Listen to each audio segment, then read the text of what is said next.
Halo UC People, kita bertemu lagi dalam acara TLIC Talk.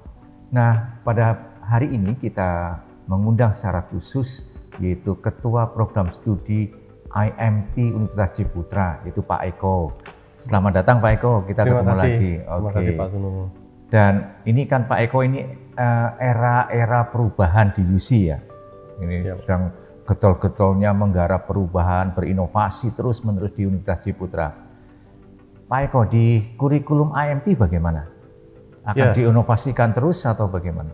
Ya tentu Pak. Jadi seperti pada saat visitasi kami di BAN PT pada akhir tahun 2020, kami mendapatkan akreditasi A dan salah satu komentar dari asesor itu ada yang menarik Pak, yaitu tentang mata kuliah yang terintegrasi yang luar biasa sekali, mungkin menjadi pionir, dan juga tentang apresiasi mengenai kurikulum yang sudah terkini. Gitu. Jadi, Pak Eko, kurikulumnya kan sudah terkini gitu. Betul Pak. Tapi kenapa harus dirubah lagi gitu loh? Ya tentu perkembangan dunia IT ini sangat cepat ya Pak ya.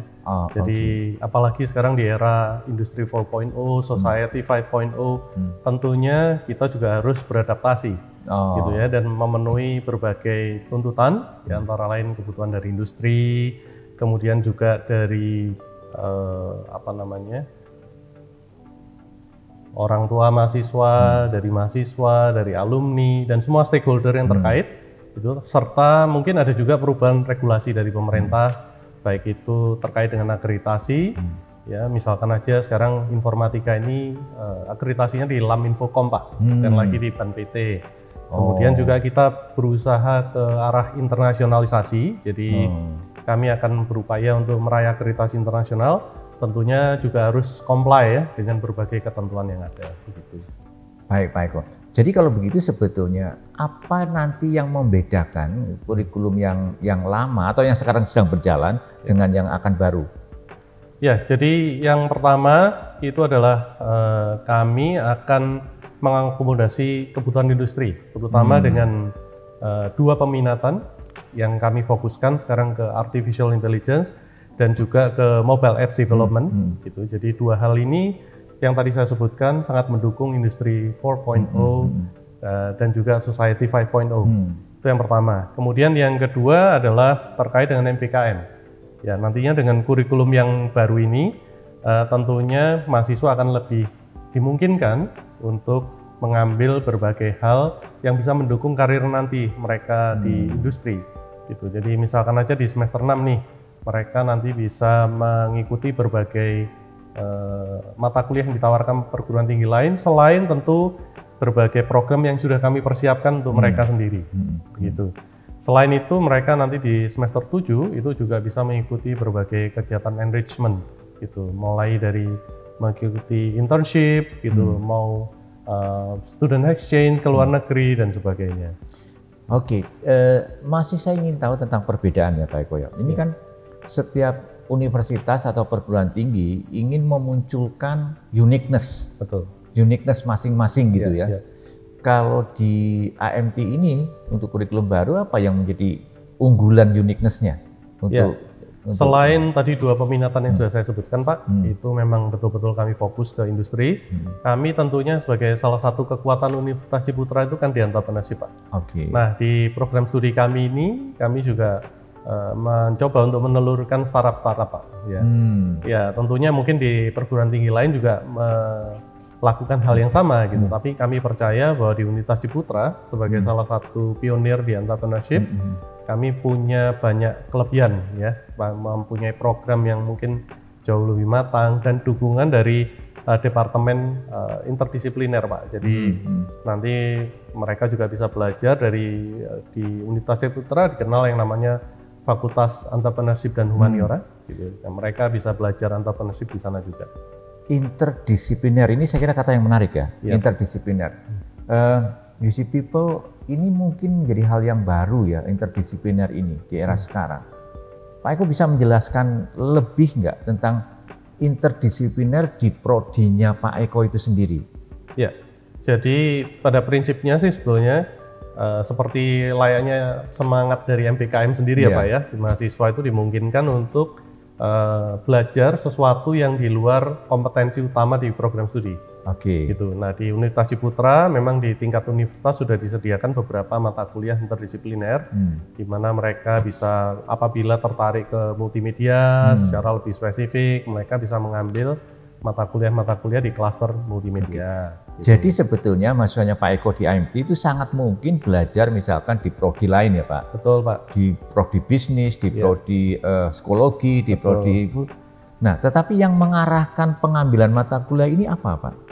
Ya, kita sih berusaha mengarahkan mahasiswa, terutama di dosen pembimbing akademik, bahwa kalaupun mereka tertarik untuk mengambil mata kuliah interdisiplin, itu yang sekiranya nanti betul-betul mendorong atau mendukung mereka di dalam proses karir mereka selanjutnya. Gitu. Jadi, misalkan aja mereka ingin, yang kita kenal salah satu alumni mengembangkan aplikasi di bidang medical, gitu. Maka alangkah baiknya kalau mereka bisa kolaborasi dengan orang-orang medikal, kedokteran, mungkin mengambil mata kuliah di mana mereka bisa berinteraksi dengan mahasiswa kedokteran sehingga bisa membuat aplikasi yang lebih sesuai Pak. Begitu.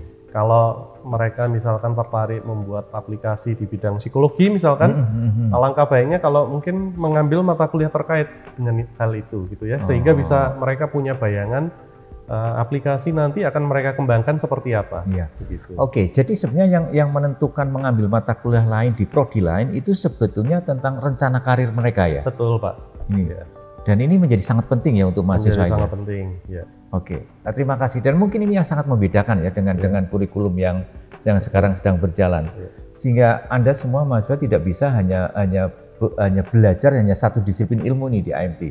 Harus mencari ilmu yang lain sehingga kemampuan teknologinya itu bisa diterapkan dalam konteks tertentu ya Pak. Oke, Pak Eko, kalau ini bisa terjadi ya, tentu harapannya terjadi ya, Pak. Dan terjadi dan benefit apa yang akan diperoleh oleh mahasiswa? Ya, sebetulnya yang tadi belum saya sampaikan. Saat ini tuh ada tuntutan dari industri, Pak. Tuntutan industri. Kalau saya bertemu dengan industri, kemudian saya tanya mereka, kalau mencari lulusan atau alumni sebuah perguruan tinggi apa kualitas utama yang mereka cari gitu ya. Mereka mengatakan ya sebetulnya mahasiswa yang pintar itu banyak, yang IP-nya tinggi-tinggi juga banyak gitu ya. Tapi yang sekarang yang utama itu adalah mereka cari mahasiswa atau alumni yang bisa belajar secara mandiri, Pak. Belajar secara mandiri, mengembangkan diri mereka, menghadapi berbagai tantangan gitu ya, karena biasanya mereka kalau nanti di dunia kerja ya dikasih nih kerjakan gitu ya, nggak ada lagi diarahkan kamu belajar ini belajar itu. Jadi itu salah satu yang kami fokuskan juga sebagai salah satu soft skill. Jadi kita harapkan mahasiswa itu bisa belajar secara mandiri gitu ya, bisa mencari sumber-sumber belajar yang sesuai gitu, yang memang relevan dengan apa yang mereka cari dan terus mengembangkan dirinya. Nah, ini mengembangkan cara belajar mandiri ya Pak, atau kemampuan untuk belajar mandiri. Dalam bahasa Inggris dikatakan dengan self-regulated learners gitu. Jadi menjadi orang yang bisa mengelola cara belajarnya sendiri gitu ya Pak Eko. Nah, ini menjadi sebuah kayak jebakan Batman Pak Eko. Untuk Pak Eko loh buat tanya. Nah, karena begini, IT sekarang itu kan bisa dipelajari dimanapun. Bahkan panduannya sudah banyak sekali gitu. Banyak sekali gitu. Bahkan bisa belajar dengan YouTube dan sebagainya itu bisa. Nah Pak, yang membuat alasan mengapa mereka harus tetap belajar di IMT itu apa Pak? Ya, sebagai salah satu alasan utama Pak, yang tadi sudah saya sebutkan, sebetulnya soft skill ini sangat penting. Dan itu nggak bisa mereka dapatkan dengan belajar dari online gitu ya. Itu sebabnya kalau kita lihat fasilitas yang ada kami persiapkan sehingga mereka ini selama berproses itu bisa berdiskusi, berkolaborasi gitu ya, bisa saling tukar pikiran dengan temannya, bagaimana cara presentasi, menggunakan pikiran, selain hard skill yang tentu sudah kami fokuskan. Jadi sebetulnya mengapa Pak Eko masih percaya bahwa datang ke kampus ini belajar teknologi itu menjadi penting karena ada suatu learning environment ya Pak ya? Jadi ini penting ya, learning environment. Jadi environment itu yang membuat mereka belajar. Itu yang membedakan yang tidak bisa didapat kalau mereka belajar sendiri di rumah. Betul. Pak, kalau misalkan mahasiswa itu menggunakan learning environment ini, dan tadi, jadi kampus menciptakan suatu learning environment yang membuat mereka saling berinteraksi gitu ya, Betul. dengan satu mahasiswa satu prodi maupun mahasiswa lintas prodi. Ya. Nah, itu yang membuat mereka menjadi sangat terfasilitasi itu. Di AMT Pak, di teknologi ini, mana yang lebih penting Pak? Real skill-nya mereka, baik skill teknologi maupun soft skill-nya, atau nanti sertifikatnya Pak, atau ijazahnya Pak, atau IPK-nya Pak? Ya, memang di dunia industri sekarang sudah mulai ada kecenderungan bahwa sertifikat atau IPK gitu ya? IPK itu sudah nggak menjadi tolak ukur pertama, Pak. Oke, Gitu, ya. Jadi bisa jadi seorang anak itu luar biasa pintar, punya ide-ide brilian, tapi nggak bisa kerjasama dengan timnya.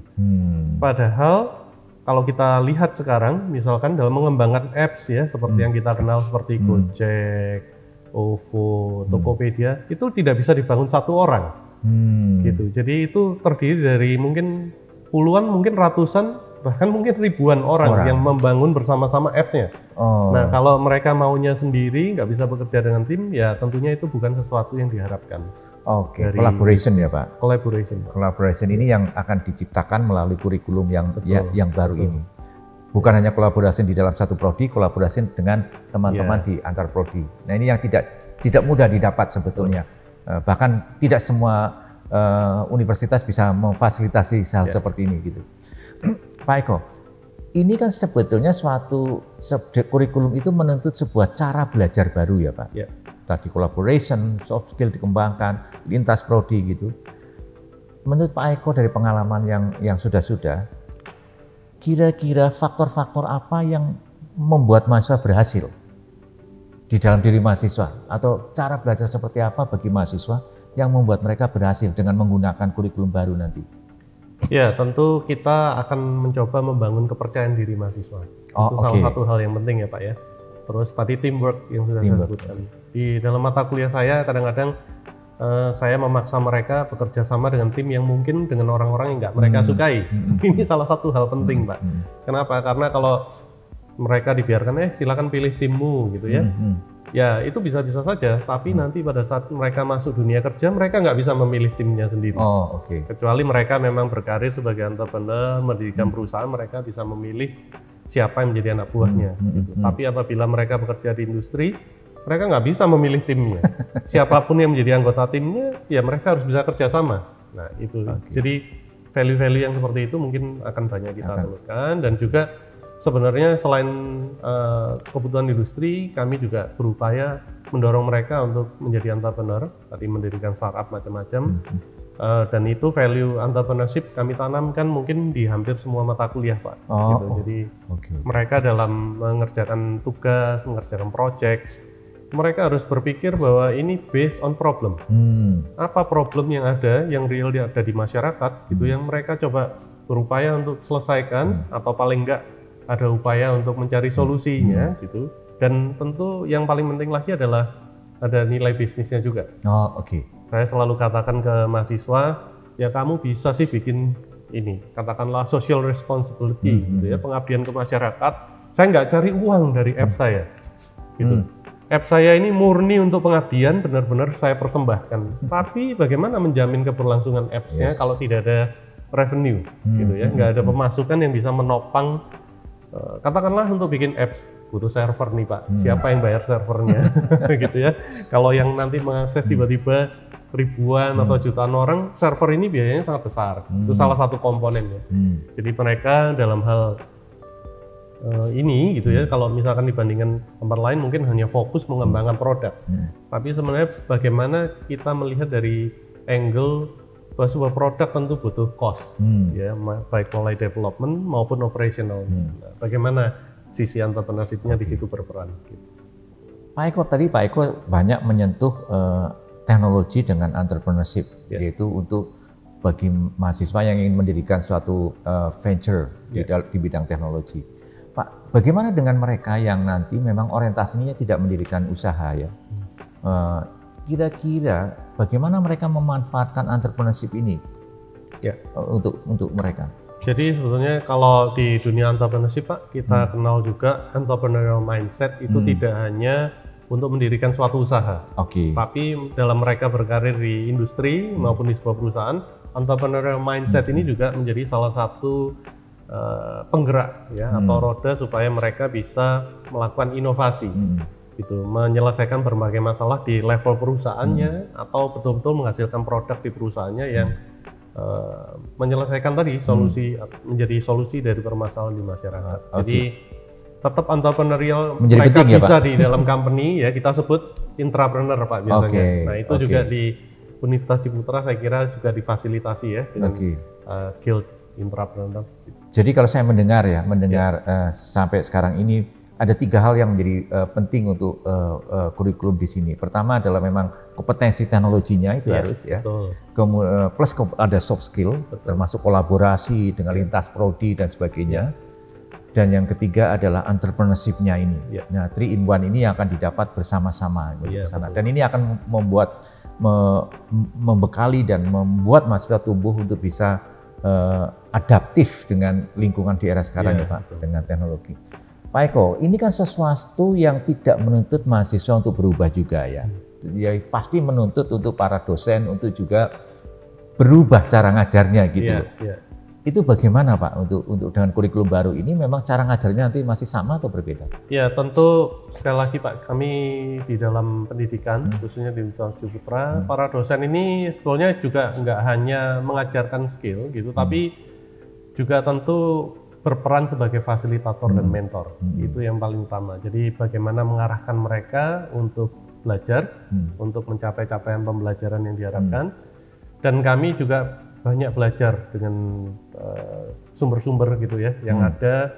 Saya kira TLIC ini salah satu sebagai departemen yang mengarahkan kami ya, bagaimana mulai dari mengembangkan kurikulum hingga mengimplementasikannya. Tapi kami juga belajar, salah satu contohnya misalkan dengan Apple Developer Academy yang merupakan partner kami.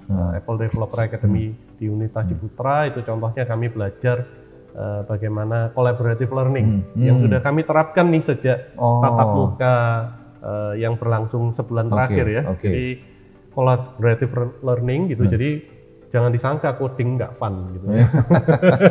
Nanti banyak yang berpikir wah coding ini bikin stres tapi kita coba buat fun, mereka bisa kolaborasi sekaligus belajar bersama-sama. Jadi style-style belajar kami juga terus gali ya dari berbagai sumber. Dan ini yang akan mewarnai ya bagaimana kurikulum baru itu akan disampaikan. Baik Pak Eko, ini saya kira hal yang sangat menarik. UC people, baik orang tua, mahasiswa maupun calon mahasiswa. Saya kira saya mendengar dari Pak Eko langsung tentang apa yang akan diterapkan di IMT menjadi sangat menarik sebetulnya. Bukan hanya menyajikan kurikulum, tapi juga menyajikan learning environment yang sangat menarik, yang membuat Anda bisa kolaborasi, Anda bertumbuh dengan apa yang Anda inginkan, dan Anda akan mempunyai determinasi yang strong, dan diharapkan Anda akan mempunyai kompetensi yang akan digunakan atau yang dibutuhkan di dunia era sekarang. Nggak usah ragu untuk memilih IMT Universitas Ciputra. Saya Dwi Sunu dari Teaching Learning Innovation Center Universitas Ciputra. Salam entrepreneur.